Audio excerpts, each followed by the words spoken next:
country. What's the stat? Did you get the stats? Oh shit, we have it here. Yeah, we have it. What is it? Can you pull it on the? Oh shit, she scored a point. Yeah, he plugged those numbers in. Yeah. 0.0208%.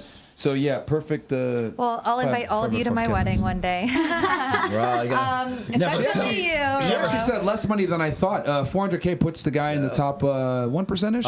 Like top 5%. Never told me top the 1%. I think is 650. Oh, it's went up. I hope Yeah, it's gone up. It's like 600 Wait, what's grand. the is the top average? one. What's the average income? 39,000. I thought it was like 40. Yeah. Did you say 39? 39, yeah. Household income in America. Yeah, but no, it's not household. Just a single man. The reason That why, was among men. reason why is you have to keep. You always have to average in Little Rock, Arkansas, and Tulsa, Oklahoma. When you do that, it comes out to about 39. It's not 39 in like Los Shout Angeles. out to but Tulsa.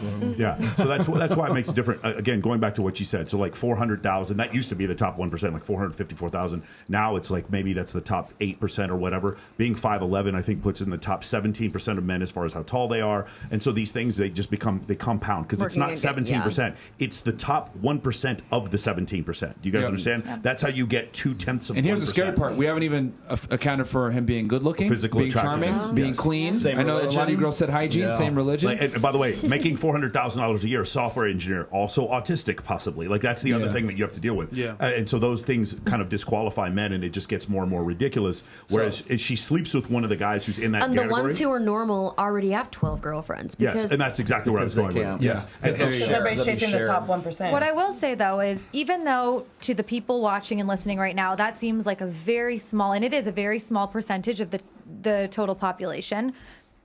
In the zip code that I live in, I have a lot more access to that percentage of people. Yes. And I actually do go on dates with men who make well over 400 grand a year. Agreed. Now, there are things, and then you might wonder, well, why haven't you decided to settle down with they one of cheat. them? You also live in the zip code where the Well, people cheat more and than I- anywhere else in the United States. And I also... Which, I mean, she's kind of allowed that for that a little bit. No, though. and Like, that's why I she's appreciated willing when she said that, yes. because it's so unrealistic to think anybody who lives anywhere near Mulholland, Bel Air, or anywhere near the Hollywood Hills is just not being just totally inundated by men who have options to cheat. I used to go to the Playboy Mansion all the time, and I'd go there, and these men it was obvious that what was going on, and the woman accepted it. You know, I'm not saying it's right or wrong. I'm saying in certain options, women cheat because I believe women cheat. The studies have shown this. Dr. Buss has done some in the GSS survey.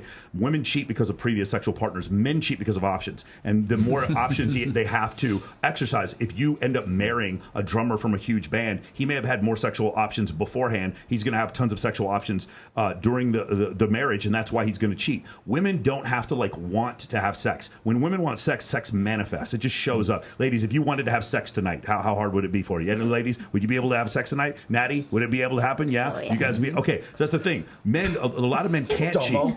Yeah, a lot of men can't cheat. Yeah. Like when you have under the age of 30, you have 26% of men that are virgins. You have under the age of 30, you have 63% of men not in a relationship. Did you say 26%? Men with zero sexual partners in the last year. That's It's a like quarter of... 34% of men under the age of 30 with no sexual partners in the last I wonder year. why these bros are so thirsty. So let me see if I can this is why there's so many Pornography mental thrives. health I was telling you, issues. that's why pornography thrives. Let because me of see if that. I can tie this up. Okay, so Nelly, I'm not trying to insult you. I'm going to see if I can soften the blow a little bit. How do you go up from you'll be single forever? Well, no, but here's what I'm saying. I honest to God have sympathy for you because I deal with enough women who are in the exact same position right now. I can't find a guy who is better than me, makes all this, and you just like earlier on, you gave the solution to this just a minute ago, which is you're going to have to lower your standards, or your expectations, or you're going to have to do what? Self-improve.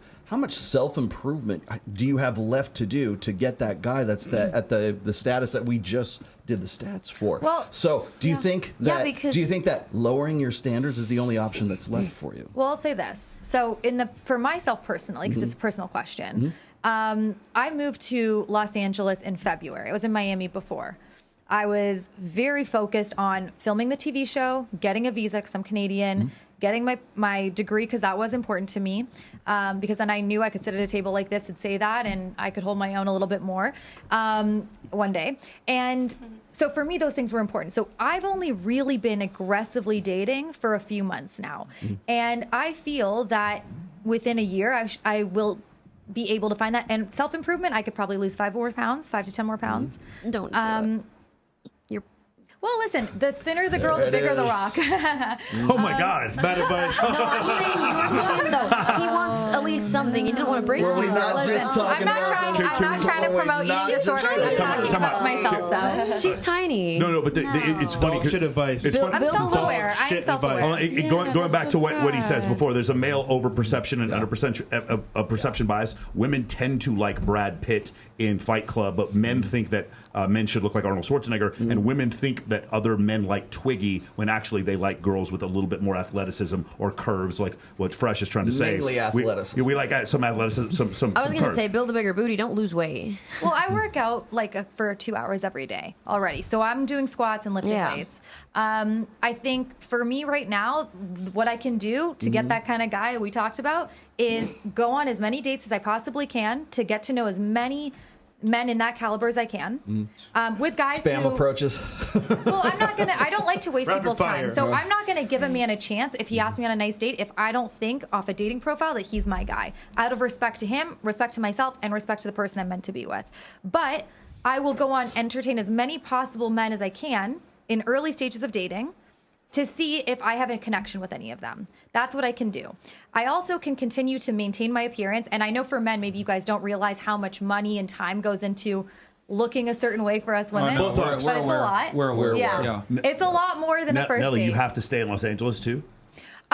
Well, right now I'm trying to pitch new TV shows. So I'm very focused on selling a new show. I would tell you, like, move to Texas. Like, you probably have a better job. I mean, you're living in the cheating capital of the fucking planet. Yeah, so I'm trying out Los Angeles. I'm open to moving back to Miami one day. I really like Miami. You know what's awesome about Los Angeles? Nothing. Like, absolutely nothing. It's just a fucking terrible place. You wanted that this place exists. Well, there are mountains. There's we ocean. got mountains. Yeah, we have a beach. You have no ocean in Nevada. We have a beach. We have tons of beaches. You have a lake. Come up to Hey, what was that? Well, I can't, wait, hold on. I can't hear you over that no state income tax. I can't hear what you're saying. I'm still a Florida resident. Okay, there you go. Wait, We got to wrap. We're almost out of time. Someone had a question, and then we'll read our chats and close out. Someone had something? I was just going to ask you what your last TV show was about and what the new one is that you're pitching. So my last show was about matchmaking. It was like selling Sunset, but instead of real estate, it was for matchmakers. So I was one of the lead matchmakers on it, and we would set people up and follow them on their dating experience, and it'd be some office drama. And the shows that I'm pitching are all about dating coaches and matchmaking. Okay. Yeah. All right. So we'll read some of these chats real quick here, and guys, we're reading 50 and up, and then we'll close this out because we're in someone else's house, so we can't stay here too long like we normally do.